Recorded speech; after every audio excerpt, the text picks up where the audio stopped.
ہوگا ضرور آزمائیں گے تمہیں، کہیں مالی تکلیفوں سے، کہیں جانی تکلیفوں سے، کہیں پھل اور غلے جات ان کے نقصان سے، کہیں خوف اور ہراسمنٹ سے، لیکن تمام کے لیے آخر میں فرمایا وبشر الصابرین، آپ خوشخبری دے دیجئے صبر کرنے والوں کو، الذین اذا اصابتهم مصیبۃ قالوا انا للہ وانا الیہ راجعون۔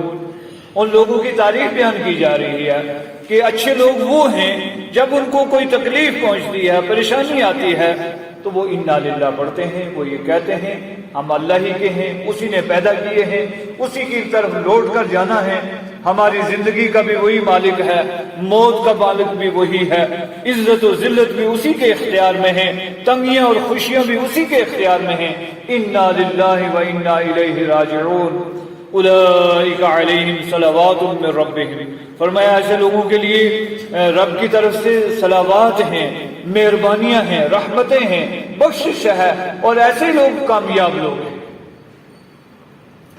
فرمایا فلولا اذ جاءہم باسنا تضرعوا، ایسا کیوں نہیں ہوا، کیوں نہیں انہوں نے ایسا کیا کہ جب ان کے اوپر ہماری طرف سے کوئی آزمائش آئی تو وہ عاجزی کرتے، وہ جھک جاتے، وہ نرمی اختیار کر لیتے، انابت اللہ کر لیتے، اللہ سے معافی طلب کر لیتے، اللہ سے بخشش مانگ لیتے، اس کے حکموں کی تابعداری کر لیتے، فرما برداری کر لیتے، نافرمانی چھوڑ دیتے، معصیت چھوڑ دیتے، ایسا کیوں نہیں کیا؟ ولیکن قست قلوبہم، فرمایا اس کے برعکس ہو گیا، ان کے دل سخت ہو گئے۔ قساوت قلبی یہ گویا اللہ کی ناراضگی کا ایک ذریعہ ہے، ہمیشہ اس سے پناہ مانگنی چاہیے، ہمیشہ یہ دعا کرنی چاہیے کہ اے اللہ ہمارے دلوں کو اپنے دین پر ثابت قدمی نصیب فرما، یا مقلب القلوب ثبت قلبی علی دینک، یا مصرف القلوب صرف قلبی الی طاعتک، یہ دعا نبی صلی اللہ علیہ وسلم پڑھا کرتے تھے۔ کیونکہ جب دل سخت ہو جاتے ہیں، قساوت قلبی آ جاتی ہے، پھر حق و باطل کی تمیز مٹ جاتی ہے، پھر بھائی بھائی نہیں رہتے، پھر باپ بیٹا نہیں رہتے، پھر پڑوسی پڑوسی نہیں رہتے، پھر حلال و حرام کی تمیز مٹ جاتی ہے، پھر صداقت اور دیانت اور امانت یہ چیزیں مٹ جاتی ہیں۔ بنی اسرائیل کے بارے میں اللہ رب العزت نے فرمایا ثم قست قلوبکم من بعد ذلک فہی کالحجارۃ او اشد قسوۃ وان من الحجارۃ لما يتفجر منه الانہار وان منها لما يشقق فيخرج منه الماء وان منها لما يهبط من خشیۃ اللہ، فرمایا تمہارے پھر دل سخت ہو گئے، ثم قست قلوبکم من بعد ذلک، اس کے بعد تمہارے دل اتنے سخت ہو گئے فہی کالحجارۃ، وہ پتھروں کی مانند، پتھر جس طرح سخت ہوتا ہے اس طرح تمہارے دل سخت ہو گئے، او اشد قسوۃ، یا پتھروں سے بھی زیادہ سخت ہو گئے تمہارے دل۔ پھر پتھروں کی 3 اقسام بیان فرمائی، فرمایا ان من الحجارۃ، بعض پتھر ایسے ہیں لما يتفجر منه الانہار، اس سے پانی کی نہریں جاری ہو جاتی ہیں، اور یہ اللہ کی ایک کاریگری ہے، حکمت ہے، قدرت ہے، اور ایک عظیم اس کی وحدانیت کی نشانی ہے۔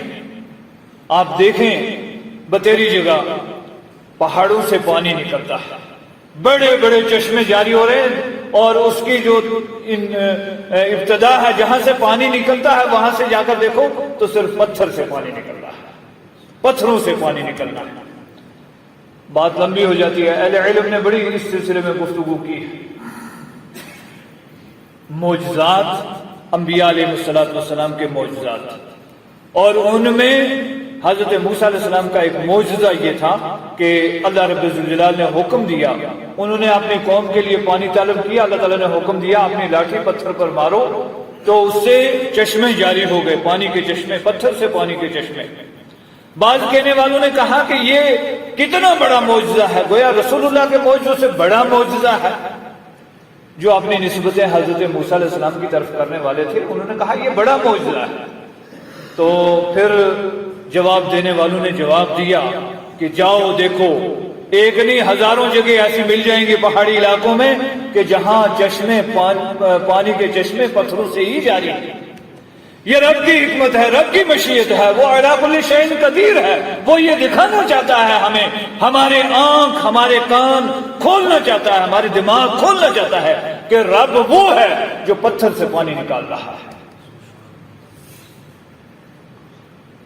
تو فرمایا پتھر ایسے ہیں، ان من الحجارۃ لما یتفجر منہ الانہار، بتیرے پتھر ایسے ہیں جن سے پانی کی نہریں جاری ہو جاتی ہیں۔ وَإِنَّ مِنْهَا لَمَا يَشَّقَّقُ فَيَخْرُجُ مِنْهُ الْمَاءُ، بتیرے پتھر ایسے اوپر سے نیچے گرتے ہیں، پھٹ جاتے ہیں اور ان سے پانی نکل آتا ہے۔ وَإِنَّ مِنْهَا لَمَا يَهْبِطُ مِنْ خَشْيَةِ اللَّهِ، اور ایسا بھی ہوتا ہے کہ اللہ کے ڈر اور خوف سے پتھر اپنی جگہ چھوڑ کر لڑک جاتے ہیں، رڑ جاتے ہیں، نیچے چلے جاتے ہیں، اونچائی سے گر کر نیچے چلے جاتے ہیں، اپنی جگہ چھوڑ دیتے ہیں۔ لیکن جب انسان کا دل سخت ہو جائے پھر وہ ٹلنے کے لیے تیار نہیں، ہلنے کے لیے تیار نہیں، بدلنے کے لیے تیار نہیں، پسیجنے کے لیے تیار نہیں، نرمی اختیار کرنے کے لیے تیار نہیں، اپنے پڑوسی کے لیے، اپنے بھائی کے لیے، اپنے ہمسائے کے لیے، اپنے رشتہ دار کے لیے، اپنے کسی کے لیے، وہ اسی لیے کہا گیا نا جبل گردد جبلت نہ گردد، اور اسی لیے کہا گیا ہے کہ پتھر اپنی جگہ چھوڑ دیتے ہیں لیکن انسان اپنی جگہ سے ہلنے کے لیے تیار نہیں ہوتا۔ یہ کوئی اچھی چیز نہیں ہے، یہ کوئی اچھی خصلت نہیں ہے۔ فرمایا ثم قست ولکن قست قلوبہم، ان کے دل سخت ہو گئے، گویا یہ اللہ کی رحمت سے دوری اور رب کی ناراضگی کا ایک ذریعہ اور ایک پہچان ہے اس بات کی کہ رب ناراض ہے، رب راضی نہیں۔ جن پر رب راضی ہوتا ہے ان کے دل نرم ہوتے ہیں، عاجزی ہوتی ہے، انکساری ہوتی ہے، ان کے دل میں خشیت الہی ہوتی ہے، وہ جھکنے والے ہوتے ہیں، وہ عاجزی اور انکساری کا اظہار کرنے والے ہوتے ہیں۔ وَزَيَّنَ لَهُمُ الشَّيْطَانُ مَا كَانُوا يَعْمَلُونَ، اور فرمایا شیطان نے ان کے اعمال ان کے لیے مزین کر دیے، شیطان ان کے اعمال کو خوبصورت بنا کر پیش کرتا ہے اور پھر ان کو وہی چیزیں اچھی لگتی ہیں، وہی چیزیں بھلی لگتی ہیں، جو کچھ وہ کرتے ہیں ان کو پھر دین کی پرواہ نہیں، شریعت کی پرواہ نہیں، اچھائی کی پرواہ نہیں، برائی کی پرواہ نہیں، پھر وہ جو کچھ وہ کرتے ہیں وہی کچھ ان کو اچھا لگتا ہے۔ اور وہ کیوں؟ وَزَيَّنَ لَهُمُ الشَّيْطَانُ مَا كَانُوا يَعْمَلُونَ، شیطان نے ان کے لیے مزین کر دیا جو کچھ وہ عمل کرتے ہیں۔ فَلَمَّا نَسُوا مَا ذُكِّرُوا بِهِ فَتَحْنَا عَلَيْهِمْ أَبْوَابَ كُلِّ شَيْءٍ، ایک انداز وہ تھا اللہ تعالیٰ نے ان کو آزمایا تنگیوں میں، مالی تنگیاں، جانی تنگیاں، مشکلات، بیماریاں، پریشانیاں، مصائب، کہ یہ جھک جائیں، عاجزی کریں۔ جب انہوں نے ایسا نہیں کیا تو دوسرا انداز رب ذوالجلال نے اپنایا، فَلَمَّا نَسُوا مَا ذُكِّرُوا بِهِ، جب وہ بھول گئے ان چیزوں کو جن کی ان کو نصیحت کی گئی تھی، جو کچھ ان کو بتایا گیا تھا، جو کچھ ان کو سمجھایا گیا تھا، اس کو انہوں نے پس پشت ڈال دیا، دین سے بے خبر ہو گئے۔ فَتَحْنَا عَلَيْهِمْ أَبْوَابَ كُلِّ شَيْءٍ، اللہ فرماتا ہے ہم نے ان کے اوپر سب چیزوں کے دروازے کھول دیے۔ پھر ہم نے ان کو دوسرے انداز سے آزمایا، فراوانی ہے ہر چیز کی، اقتدار بھی ہے، دولت بھی ہے، اختیار بھی ہے، صحت بھی ہے، مال بھی ہے، اولاد بھی ہے، بلادری بھی ہے، میجورٹی بھی ہے، سب کچھ اللہ تعالیٰ فرماتا ہم نے دے دیا، کھول دیے دروازے سب چیزوں کے۔ اور یہ سارے دروازوں کا اختیار کس کے پاس ہے؟ اللہ کے پاس ہے۔ فرمایا فَلَمَّا نَسُوا مَا ذُكِّرُوا بِهِ، جب وہ بھول گئے اس چیز کو جو ان کو بتائی گئی تھی، جو نصیحت ان کو کی گئی تھی، جو سمجھایا گیا تھا ان کو، جب وہ بھول گئے، فَتَحْنَا عَلَيْهِمْ أَبْوَابَ كُلِّ شَيْءٍ، ہم نے ان کے اوپر سب چیزوں کے دروازے کھول دیے، ہر چیز کی فراوانی دے دی ان کو۔ حَتَّى إِذَا فَرِحُوا بِمَا أُوتُوا أَخَذْنَاهُمْ بَغْتَةً فَإِذَا هُمْ مُبْلِسُونَ، فرمایا پھر کیا ہوا، یہاں تک کہ جب وہ اکڑنے لگے اترانے لگے، گھمنڈ اور غرور کرنے لگے اس چیز پر جو کچھ ان کو دیا گیا تھا۔ اخذناہم بغتۃ، اچانک ہم نے ان کو مواخذہ کر لیا، اچانک ہم نے ان کو پکڑ لیا، تو وہ مایوس اور نا امید ہو کر رہ گئے۔ بے شمار مثالیں ہیں امم سابقین کی، ان ساری مثالوں کے ذریعے ہمیں سمجھایا جاتا ہے، ہمیں واعظ کیا جاتا ہے، ہمیں یہ تبلیغ کی جاتی ہے کہ ہم ان راستوں پر نہ چلیں جو خسارے والے راستے ہیں، معصیت والے راستے ہیں، نافرمانی والے راستے ہیں، برائی والے راستے ہیں، بلکہ ہم برائیاں مٹانے والے بنے، بلائیاں پھیلانے والے بنے، ہم اچھائی کے راستے پر خود بھی چلیں اور دوسروں کو بھی اچھائی کے راستے پر چلانے کی کوشش کریں۔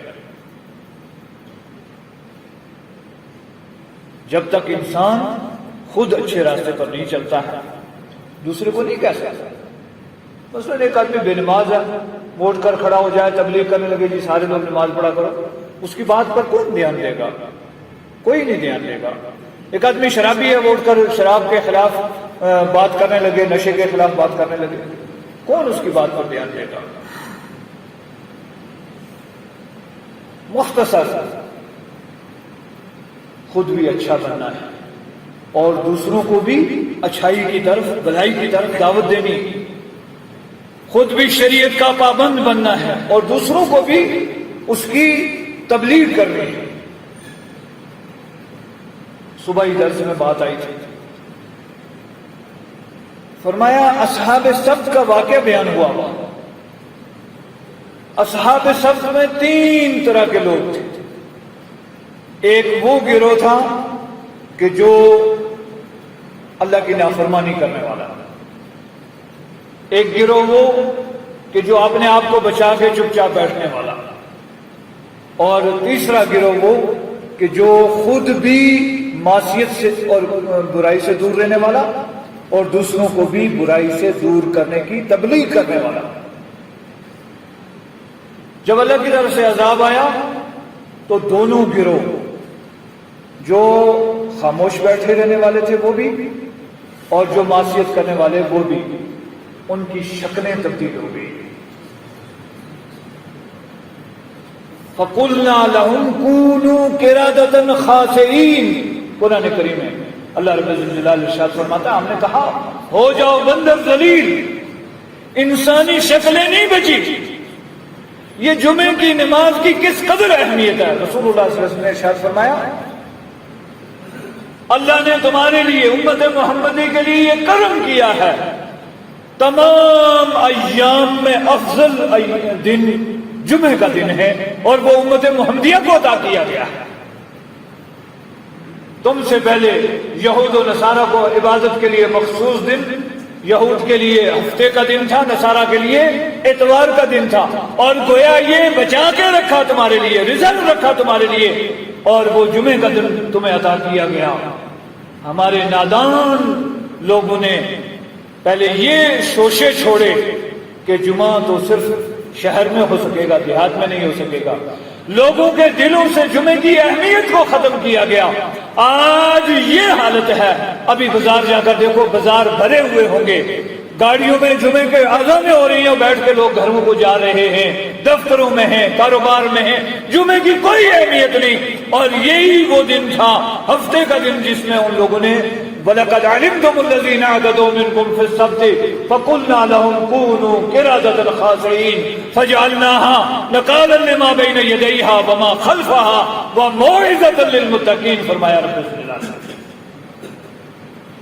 شکلیں تبدیل ہو گئی، شکلیں تبدیل ہو گئیں، انسانی شکلیں باقی نہیں بچی۔ توبہ استغفار کرنا چاہیے اور خود بھی اچھے کام کرنا چاہیے اور دوسروں کو بھی اچھائی کی دعوت دینی چاہیے، یہ ہماری ذمہ داری ہے۔ رسول اللہ صلی اللہ علیہ وسلم نے ارشاد فرمایا کلکم راع وکلکم مسئول عن رعیتہ، ہر شخص ذمہ دار ہے اور ہر شخص اپنی اپنی ذمہ داری کے مطابق مسئول ہے، ہمیں وہ ذمہ داری نبھانی چاہیے۔ اور فرمایا کہ بلغوا عنی ولو آیہ، اگر ایک آیت تمہیں معلوم ہے ایک مسئلہ معلوم ہے، ایک حکم معلوم ہے، وہ دوسروں تک پہنچاؤ، یہ ذمہ داری لگائی ہے رسول اللہ صلی اللہ علیہ وسلم نے۔ ہم خود بھی اچھے بنیں اور دوسروں کو بھی اچھائی کی تلقین کریں۔ فرمایا